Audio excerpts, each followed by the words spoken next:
Okay, welcome folks to another Greaterplayer run. Uh, this is our fifth game, I think. Yesterday we won the Debuff Conjurer, 15 runes, so the order is now Minotaur Fighter, Gargoyle Gladiator, Hillock Berserker, um, Deep Elf Conjurer, and this run. So, oh, excuse me. So I was thinking a couple of things, and this will indicate why I do this run in the way I do it. So the way I wanted this run to turn out, or this whole series to turn out, is that I'd have a really strong base of basic gameplay mechanics and interesting things to happen in the beginning part of the run. So you get to develop all these great skills and learn about all these things. And then using all that, you would eventually be able to take on the rest of the challenge. And I also decided to incorporate a whole bunch of lessons that you would have to learn inside each of the runs. So, for example, Minotaur Fighter, the first run, was the how do I win the game run, right? The Hillock Berserker and the Gargoyle Gladiator are basically just add-ons to that.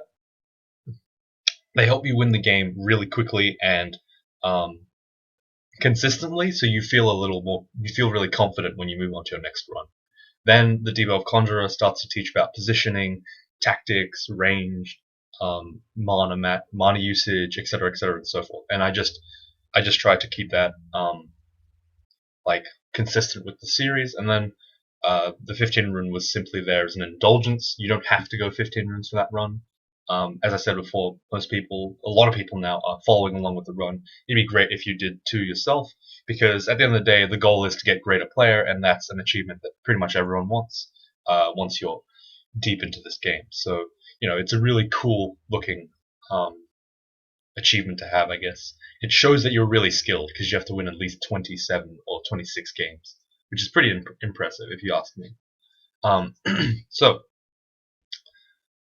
uh, let's see. Okay, so there were two real ones that I was going to do: Centaur Hunter and Spriggan Enchanter. And the reason why I will explain first. So Centaur Hunter and Spriggan Enchanter both have speed, which makes you move faster. I wanted to show off the fact that they can move faster, and that affects how well you play, because it it will teach you that speed is king when it comes to playing this game. The faster you are, the stronger you are most of the time. You can run away from a lot of threats, you have a lot of power, and you can decide where your movements are whenever you want. Like what your position is freely around the place, unless they're ranged. And Centaur will incorporate that in regards to the keep away strategy, which is what a mage kind of wants to do at the same time. So it's kind of building on that Deep Elf Conjurer. You want to hit stuff as far as possible using your longbow. And the Spriggan Enchanter is kind of different. It's a close-up stabby thing, but the reason why I thought that it would fit after the Deep Elf Conjurer is because it uses a lot of different magical. It requires a lot of nice magical tuning, and it requires a little bit of end game adaptation. So I think, for the simplicity's sake, I will pick a Centaur Hunter first. I'll do a run in the middle, and I'll explain why in that series, and then I'll do a Spriggan Enchanter. So first of all, let's start with a Centaur Hunter. Gonna go short bow and arrows, very straightforward. So a Centaur Hunter is pretty straightforward. You train bows, and then you train maybe some fighting, but mostly bows. Really, I don't even need fighting at this stage, but yeah. So let me explain how ranged works just a little bit. So ranged has two forms of damage essentially. It used to have two forms of damage, well, two real forms of damage.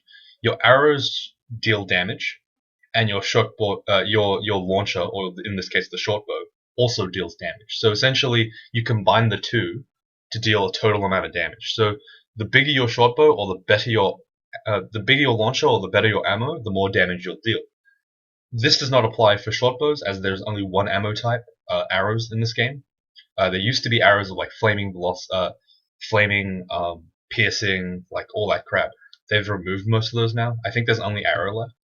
Um, but the launchers can go up. So it's short bow and longbow for the bows. So I will be most likely going to a longbow. It's the ammo thing is mostly relevant for, I think, slings which can shoot rocks and also sling bullets. sling bullets doing more damage.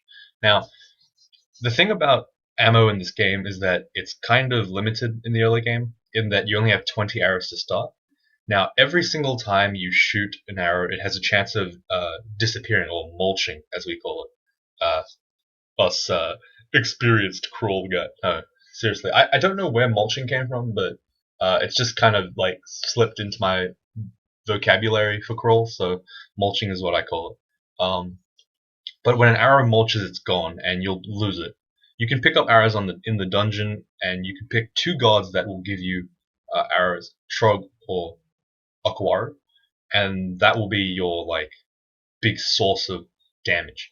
However, Hunter recognizes that you can't just fight everything at ranged, so he also gives they also give you a short sword. So the short sword is pretty useful because centaurs have hooves which deal extra damage and a little bit of extra AC, which is helpful for fighting stuff with melee. You can fight easy enemies with melee in order to take out weak stuff without using arrows and without risking that mulch. So, God, onto centaur, right? Sorry, I have to do this every single time because it's such a pain. Okay, so centaurs. They have basically terrible defenses. You can see -3 in armor, shield, and dodging. They have decent fighting, and unarmed combat, but every other weapon is mildly weak. Their magic is kind of terrible, unless because of that low spellcasting aptitude. They tend to have really bad hunger issues. Well, not real. Yeah, they tend to have pretty bad hunger issues, and they also kind of have difficulty getting that mana. But they do have reasonable spellcasting. It's not great though. I don't think it's amazing. But their main like focus is in range, and you can see a +3 to bows, +1 to all other magic. It's pretty impressive. But the main thing that makes them powerful is the fact that they have bows, fighting, and they have fast speed. So if you see me move, if you look at the time in the parentheses, it tells us the delay, the movement delay for so every turn is turn is 1. So this is we take 0.7 to move. So we move faster than 1 turn. To move, we take less than 1 turn to move a space. So basically, what it's saying is you're moving at faster than normal. So every 10 speed enemy, which is moving 1 tile per turn, will be slower than you, so you can outrun them. So let me just show you. So this gecko is fast, so it will be moving at the same speed as us. As a result, I want to shoot it down. But essentially, the goal that we're going to be doing, oops, what we're looking for here is essentially kill all the enemies that are really easy, and then shoot all the enemies that we can't kill. And this requires a bit of threat recognition, what's faster than you, what's slower than you, etc., etc. So like enemies like this are not slower than you, but the other gecko that we saw before was slower than us. Goblins, ghouls, and goblins and hobgoblins and whatever are all going to be slower than us, which is great because we can just avoid them. So essentially, the goal of this character is pick up some heavy armor, pick up the biggest bow you can find, shoot stuff, and run away from stuff that's too scary, and then fight them later. Pick up a weapon at some point, just because you can, and then use that in the exact same way. So it's not a very flexible game plan. So as you can see here, the strength of this character is just in running away. I just sprinted away from those guys and they couldn't do a single thing about it. In fact, if I was really dedicated, I could just keep running until I healed to full health, and I would never have to fight them in melee ever again, until it suited me. I could also have used my bow, but just for I guess a showcase on like what to do when you're fighting 10 speed enemies, I'm just gonna keep running until I get back to full health, or close enough to it. One thing that's kind of important is not to get carried away with your speed. If you learn to rely on it too much for every single enemy, you might find yourself in a situation where you're boxed in because you're running away from too much. You have to figure out what you can kill and what you can't conveniently, and work from there. So this short sword kind of sucks. I might actually change it over to like a mace or something, just because like it doesn't seem that great. Nah, for now we'll use the short sword. We're looking for a nice weapon to just kind of hold on to as a side weapon. It's kind of like, I don't think we really did it in the mage one because we had so much mana, but here it's pretty straightforward to do so. Like, um, I didn't really have to last time because of how much mana we had, like I said, but here where we are looking to rely a little bit more on our melee, we do want that eventually. Alright, poison resisting, that's pretty good. I could pick up these stones and chuck them. I guess that's useful to have. It's kind of like a secondary ranged attack. As I said before in the first Debuff Conjure video, um, having stones on you can be like a weaker magic dart. So this is kind of like a weak arrow. Like it does some damage. It's tedious but optimal, basically. Okay, there's an adder. So the adder moves at the same speed as us. So we definitely want to take it out with our bow and arrow, even if we didn't have our poise. Especially if we didn't have our poise. Sorry. Even if we do, we still want to take it out with the bow and arrow. I don't think it's an enemy that you want to fight in melee. Okay, so centaurs are really good with tridents. So seeing this trident here is actually really good for us because a trident can essentially be used in the exact same way an arrow can.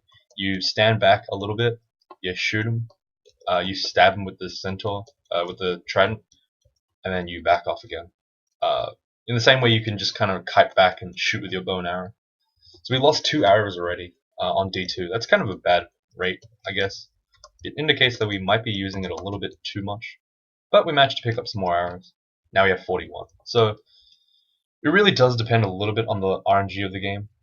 So as you can see, the centaur is going to, the adder is going to come up to us, and it's not as fast as us, but it does take some time to get a distance. I'm just going to go ahead and shoot it down with the arrow. The arrows will be the big damage that we have. It's kind of interesting. Hunter plays a little bit interestingly in that it's actually like you're trying very hard not to use your bow and arrow, pretty much, even though it's the one thing you're training, until like later, because at this stage in the game, it's pretty hard to, get arrows for free. So, yeah. The 3 gods that we'll be picking will be Aquaru, Aquaru, Trog, or Fedas, by the way, if you were not aware. So this is another dangerous kind of pack. I'm going to pull upstairs, take out these enemies with melee, and then once the wizard comes in range, I shoot him. You can shoot in melee, it doesn't have any penalties. But I'm using the arrow mostly for the higher damage, not for the ranged aspect, because we're not going to be able to outrange an enemy that can also shoot back at us from full screen. We want to avoid that. So as you can see there, my strategy here is move back and then tab back in, because that will help us essentially take out enemies without taking any damage, which is pretty much the lifeblood of a centaur. So I'm going to go ahead and ID some stuff, and I ID'd the wand, and the reason why I did that is because I think that the wand is a slightly stronger version of an arrow early in the game, so it's really powerful for taking out certain enemies. Electric eels are really good for being taken out. The wands of fire are really good. Flame, sorry, not fire. Rest in peace, fire ones. But the ones of flame are definitely quite good for taking out squishy enemies like that. Alright, so the wizard below us was shooting at us, so we just decided to shoot to the south and hope that we hit it. It's the exact same way as magic. You just press F and Shift F if nothing's in view to shoot. Pretty straightforward. I don't know. Like, Centaur Hunter is not as complex as a mage, but a lot of the strategies that you use for Centaur Hunter, you can also use for a mage. Like this melee strategy, where you pick up a weapon for to like artificially bolster your mana reserves. Like you can still kind of deal damage when you're out of mana or you're low on mana. A shield would be good normally, but because bows are two-handed weapons, it's not worth it. It's unfortunate, but yeah. Alright. I think we should still use arrows for these poison enemies. It's just a real pain to fight. Like that ant, I think, is either faster than us or only slightly slower, so it will take a very long time to kite him around. Kind of is difficult this early in the game, or sorry, this early in the floor where I don't have a lot of space to move around. So yeah, I'm hoping that Centaur Hunter and like the eventual Spriggan Enchanter will provide everyone with a sense of speed, like a finer, a more subtle, I suppose, idea of how speed works, how to abuse it, and also how to like really abuse the dungeon to get what you want. There's some invisible orc warrior lad here. We shot it once and it died. That's pretty good. Pretty handy. Okay. Alright, so there's an orc priest over there. I'm gonna back off. See, I'm using my like impressive speed to just make it so that he can never really smite me. That's why I say that like speed is such a great defense. You can use it to turn corners at like ridiculous speed, and they can never see what where you are pretty much. They can't cast spells. They can't do anything. All right, this chainmail is poison resistance, which is pretty good. I'm gonna go ahead and check what this is. Magic regen is not great, but we'll just put it on. It doesn't really affect anything. Scroll of blinking we accidentally used by re-dieting. That is one of the risks, but that's fine. So you'll learn to really love ogres because they're basically free EXP. Like, they should never be in melee with you ever as a centaur. Like, even if even if you have to just stab him to death with your trident with 0 skill, it's fine. You can take a million turns. He's not going to hit you unless he random energies. But let's not talk about that because that's a mechanic that is kind of stupid and I don't like it. But essentially, it just means sometimes enemies just do random crap and move fast and attack you at the same turn. Alright, so this is like typical situation number 1 where you don't want to be in, surrounded by enemies. I moved out of there with by knowing that that phantom would blink. I attacked towards it and then just moved into it and eventually blinked away. Let me just avoid fighting it, pretty much. Or let me get out of that situation where I was unable to move anywhere. So Centaur and a Spriggan, their like main fear is being hit by something from range or having their speed taken away from them. It's their like most powerful tool, defensively and offensively. Here's a frog. God damn it, frog. Don't think he moves faster than me. I think he moves at the same speed, so I can just stand here. And, oh no, it got random energy. Okay, let's just shoot it. I was gonna say, either it has random energy or it's something really stupid, and it is faster than me, but only by a little bit. Either way, it's a pain, so I'm just gonna go ahead and use the bow and arrow on it. That's pretty much how you like would use this bow and arrow. You kind of use it on stuff that's inconvenient for you to kill. That howler monkey was a real pain. It drew some stuff towards us. Unfortunately, like noise is not really well transmitted in crawl, but howler monkeys essentially howl really loud, and they attract enemies. I'm just gonna hold down tab for that imp. It's not like it's ever gonna kill me, and even if it would, tab would stop me from dying. But holding it down just made it go really fast, which is convenient for us. I'm gonna pick up the throwing net. It's definitely a good thing to pick up for this kind of character, or for most characters anyway. It just has like some random properties that can be abused. Damn, I really wish. Sometimes I really wish that I had a series where I could just talk about stuff like the old times. But these Greaterplayer runs are a little bit too educational for that, or at least the first early bits of the run. I'll probably talk about it next recording session, given that it's a funny thing that I'm pissed off about. Oh yeah, Demise is actually a pretty good god for this character. Like surprisingly decent. Mostly because the Shadow Mimic is pretty strong at doubling your damage for a little bit. I think like it's not a bad option. I'm just trying to like think about like whether or not it's worthwhile for me to pick it, or if I should pick a more classical god. I mean, I should technically just be picking Fedass. I mean, if you want to do like the traditional route, it's Fedass, Trog, Aquarl, Dithmenos. I really don't want to pick Fedass. Yeah, right. We'll pick Dithmenos. So we usually pick Demise for the Shadow Mimic, and also the Umbra is kind of useful. And the actually, wait, what's our invocations? It's +1. That's pretty good. Yeah, we'll pick Demise. Usually pick him for, well, Demise is more of like a kind of all-round god. He doesn't really have too many like requirements, I guess you could say.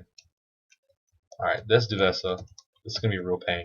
She's okay by herself because she's a 10-speed monster. But oh, we saw Temple too. God damn. Whatever. But Doan is gonna be a pain because he can shoot stuff at us and we can't stop him. But the bow and arrow will just take him out. So unfortunately, what this means is that the arrows will be a lot less forthcoming this game, unless, of course, ignoring good RNG. So I will have to be, and the god gifts will not be occurring. I will have to be acquiring weapons most of the time to get good weapons, which kind of sucks, but whatever. You deal with it. All right, our bow's up to level 12 now, which is almost midway for it. It's not quite. I saw there's a sewer on this floor. I don't know where it is. I don't want to rush this character because it's a pretty like it's not a character that works well with being rushed. Oh god. So this is one of those classically bad situations where you're like, oops, that was a mistake. Let's pick up our might potion. Just try to smack these guys really quick.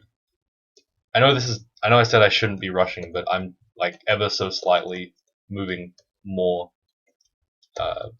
trying to speed up these fights a little bit more, just to hopefully get a chance at free sewer, because sewer is basically free evoke. It's basically like a lottery. You just get free stuff. But like if I can't get that, that would suck. That's fine, I guess. Yeah, it doesn't look like we're gonna get it anytime soon. So these Centaur early game, like, oh, that's the sewer. Finally, thank God. The Centaurs early game are really nice to fight. I mean, they're kind of tough to fight because they have also range and the same speed as you. But at the same time, they give you a bunch of arrows, which is really good.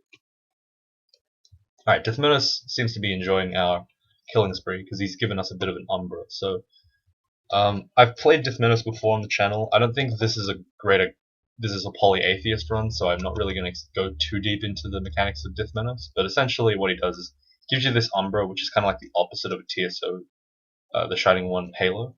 It makes it harder for people to hit you inside that Umbra. And from there, he gives you a couple more abilities, like Shadow Step, which we will not be using this run at all, because it's probably not that necessary. Just lets us basically teleport to any enemy inside our shadow. So Shadow Step, the Shadow Mimic, which is the one that we're using for combat mostly, and Shadow Form. Shadow Form being very useful in the late game, but we will not be using it yet. It'll take some time for it to come back. Yeah. Demise is a very like low maintenance god. All he cares is that you don't use fire stuff. So this Wand of Flame obviously doesn't work, which is whatever. Like it doesn't matter too much.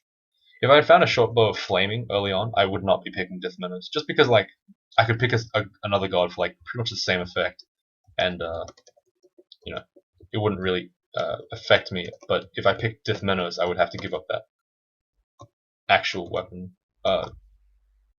Yeah, the short bow. So I'm gonna use the plate armor here, just using the idea that like, wait, actually, 10-5 versus 11-3. Okay, I guess this one's still better. One extra AC is not worth 2 evade. As you can see, our defenses are fairly abysmal. That's kind of expected for this character.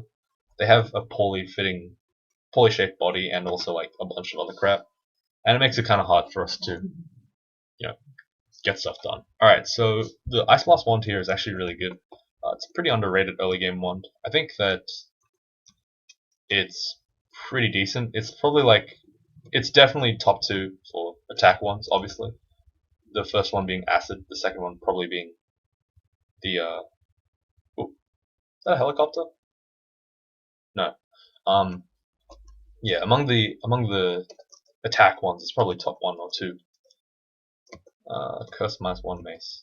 Damn. I was hoping for a nice mace of protection or crushing. In terms of armor, okay, well, there's Dragon King armor. That's really good. So, That's going to be worth 4k, but if we get it, it basically guarantees that we make it to the end of the game because it's just a really, really strong gold dragon armor, which is pretty intense.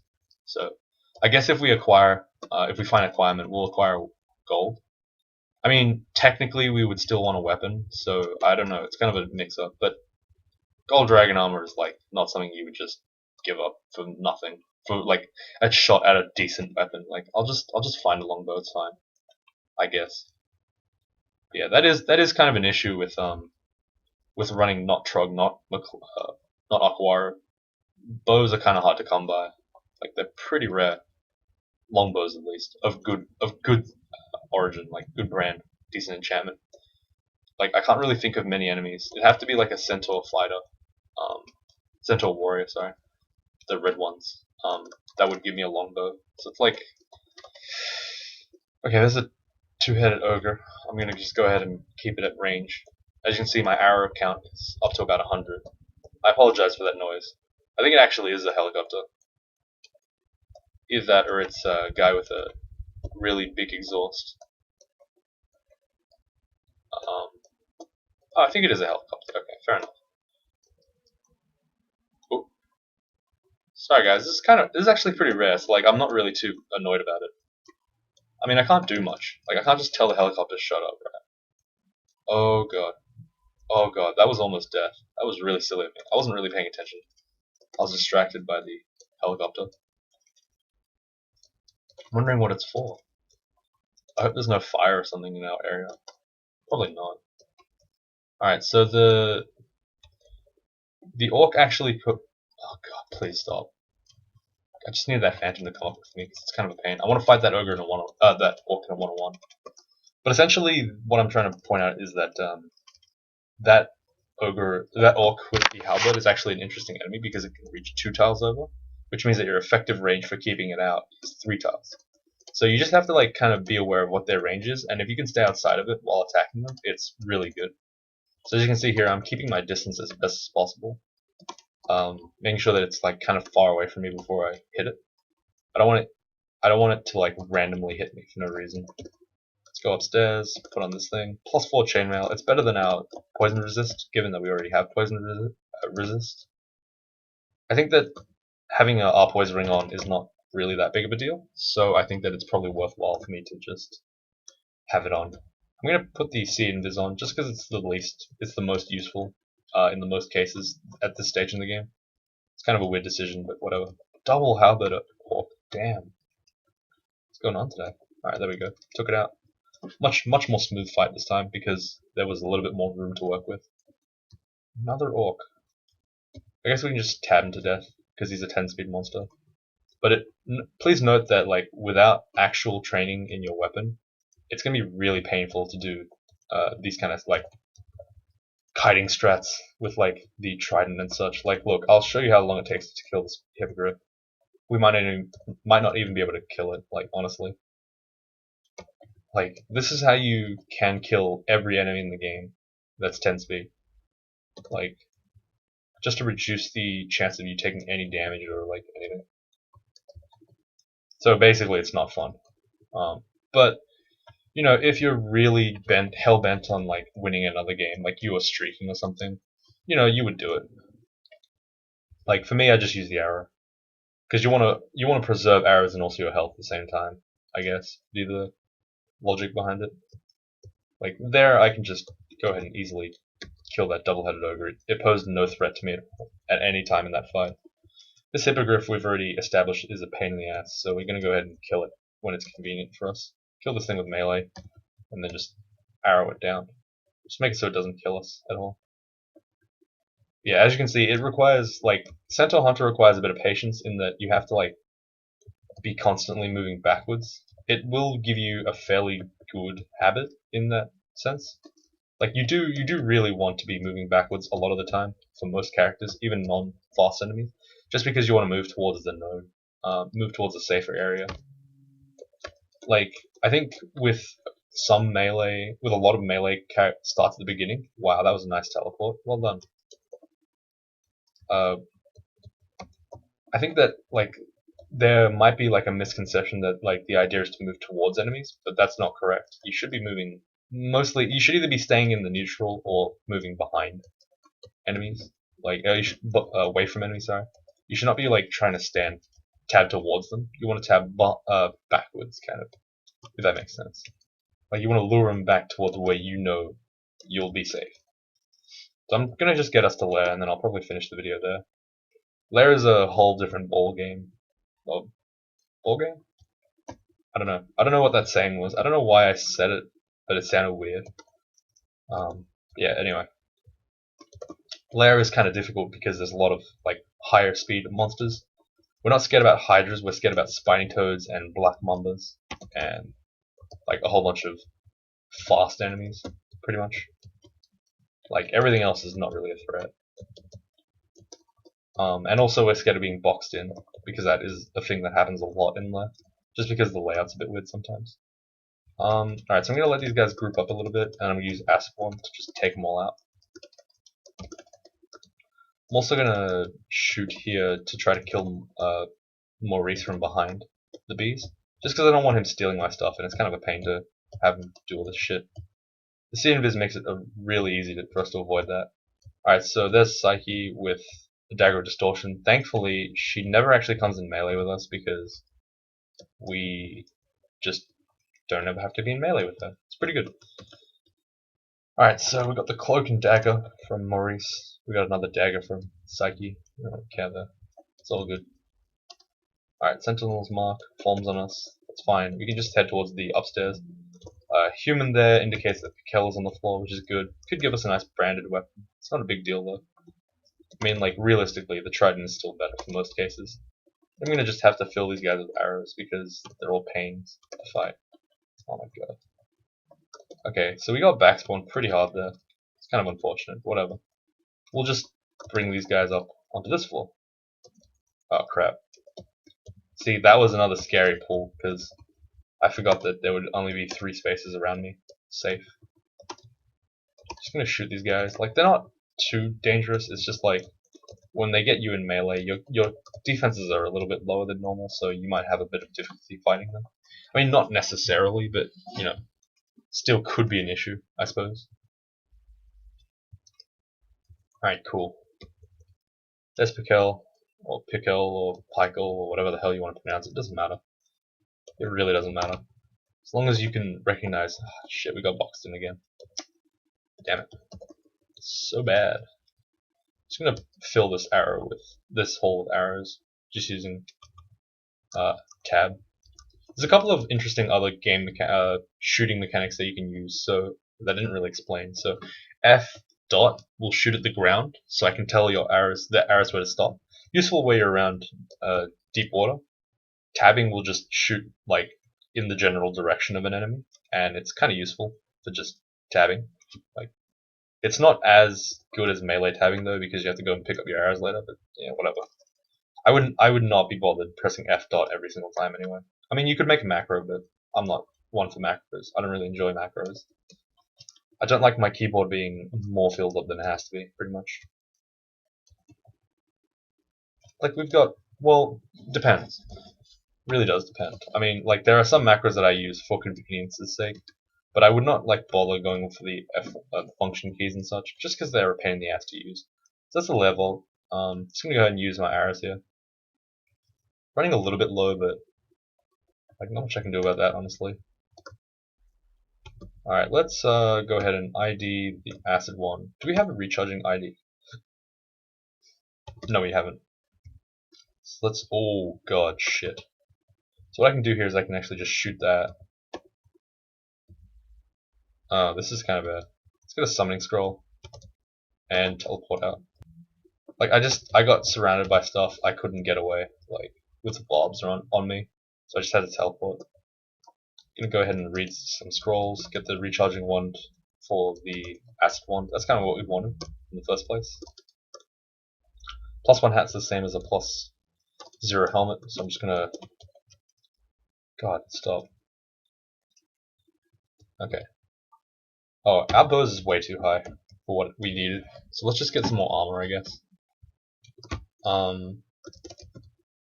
Whoops, Shift Q. That was kind of a mistake on my part, but Manticore is really quite out of depth, but at range it's not so scary. It's mostly scary for melees because I'm getting a bit of lag here. That's good. That's what we want to see. It's mostly a threat when you're dealing with like with it at like full screen and it just shoots a bob at you and you're like, oh shit, now I can't do anything. But at ranged, it's not a big deal. Even if it bobs us, we're like, whatever, man. We'll just stand here. I think it's actually good here to pick up pole arms. I think we're gonna just go for pole arms because we'll eventually pick up like a glaive or something good, and then we'll just use that. I mean, if the opportunity presents itself and it gives us a better weapon, we'll just switch over to it. We're not gonna be.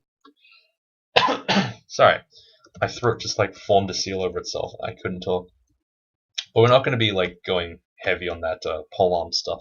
It's not a big deal if we have to use a bit more EXP for it. Honestly, this is one of those forgiving classes where you're like, whatever, the EXP is like, it's alright. You might have some difficulty, but it's not too bad. Oh god. Was not really expecting a Roka there. So she can still banish you, so that's really scary. Let's go ahead and just shoot her.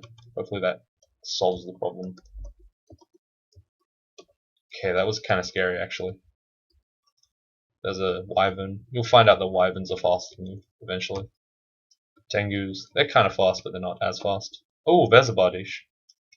Well, that might be the end game, if it's a good Bardiche. Doesn't look like it. It's just enchanted, but whatever. We'll check it out. It's +1. That's fine. It's just a base weapon. I don't think we'll be able to use that much EXP to get to Bardiche level, but we might. But I don't know. For now, it's decent.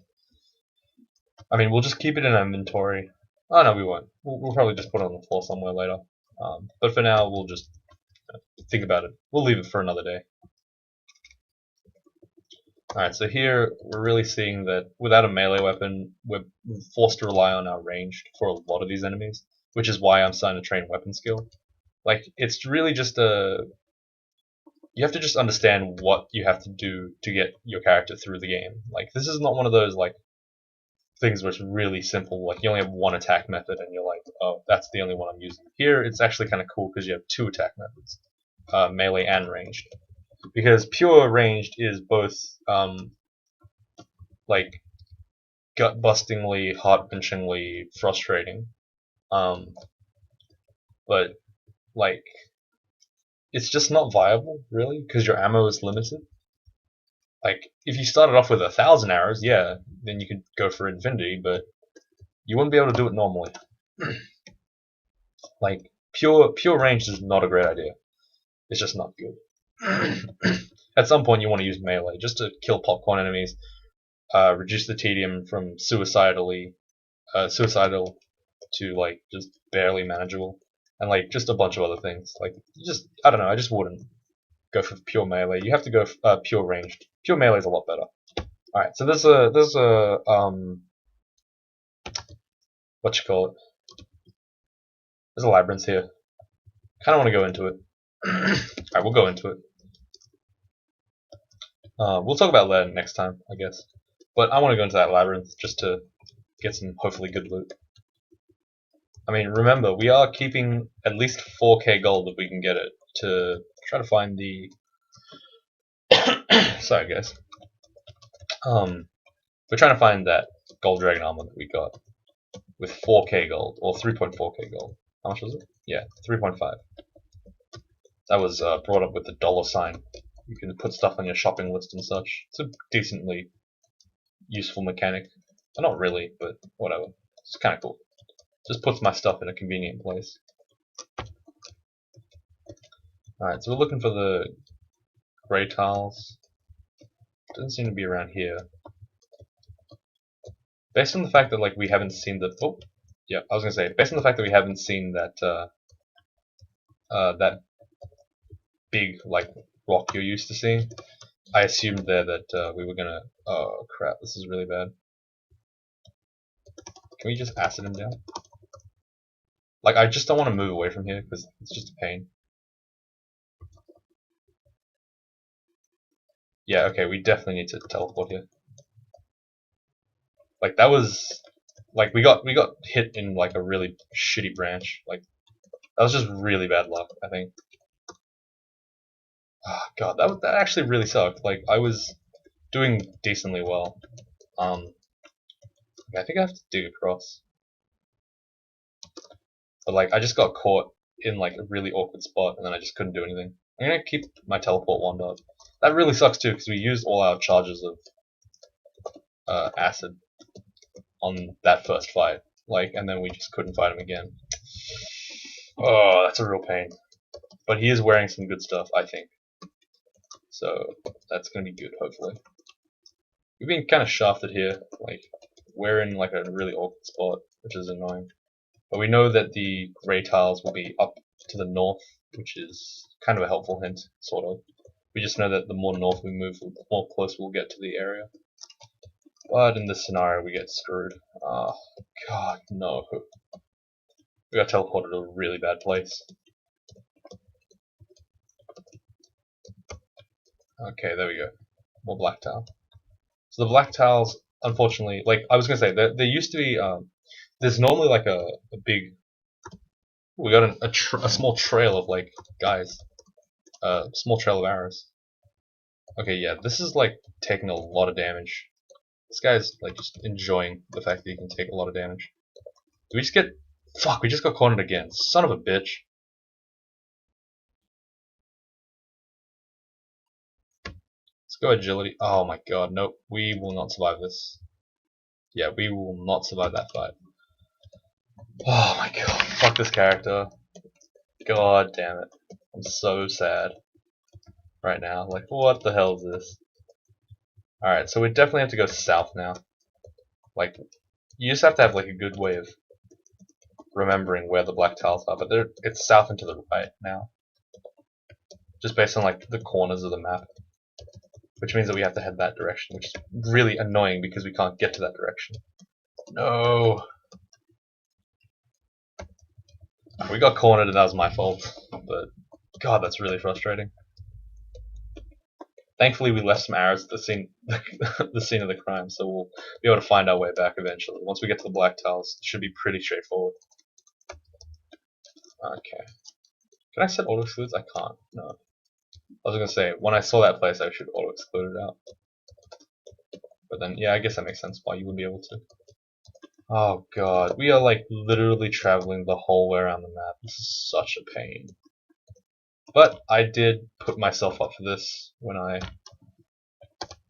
screwed up, so whatever. I understand. I will bear this burden. Gosh, this is taking a while. Anyway, let's talk about random stuff now. Yeah, so what I wanted to talk about was bloody KOTOR, Star Wars Knights of the Old Republic. After watching Rogue One and being inspired to play more Star Wars games, Steam kindly provided me with a $22 package with just a bunch of old games, Star Wars, which is really cool because I always did want to play those games. I just never really had the time or had the energy to play them. But I must say, KOTOR is one of the most frustrating fucking games of all time. I have spent like almost 40% of my gameplay time, hours, are like dedicated to just fixing shit in the game. Like so many like first of all, I can't even get into the game without it crashing like at least 50% of the time. I don't even know what affects it, but it just does somehow. Alright, so we definitely need to not go down that path. Need to remember that. Alright. So let's get some stuff. So what does might do? That gives us strength and physical power. I don't think that actually affects our ability to do stuff. Shit. Okay, let's bring out the beasts here. Both of them fucked up, really?